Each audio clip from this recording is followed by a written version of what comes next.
கடைசியா சொன்னதான். "அருள் இல்லார்க்கு அவ்வுலகம் இல்லை, பொருள் இல்லார்க்கு இவ்வுலகம் இல்லாகி அங்கு." இது பொருள் உலகம். முதல்ல நீங்க தன்னிறைவு அடைஞ்சிருங்க. உங்க தேவையெல்லாம் பூர்த்தி பண்ணிருங்க. எனக்கு ரூ. 10,000 இருக்கும். உங்களுக்கு ரூ. 10,00,000 இருக்கும். வாட் எவர் இட் இஸ் பூர்த்தி பண்ணிருங்க.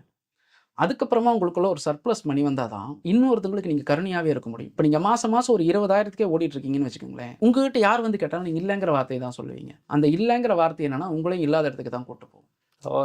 நைஸ். நான் என்ன சொல்றேன், உங்களோட டெஸ்டினேஷன் நீங்க ஃபிக்ஸ் பண்ணிருங்க. அது வரட்டும். உங்களோட பொருள் தேவையில நீங்க முழுமை அடைஞ்சிருங்க ஃபர்ஸ்ட்டு.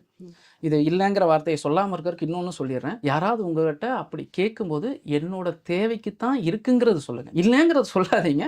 யாராவது ஏன்னா அது தவிர்க்க முடியாத சில சூழ்நிலைகள் வரும். நம்ம இதையெல்லாம் கிராஸ் பண்ணி தான் அந்த இடத்துக்கு போகணும்.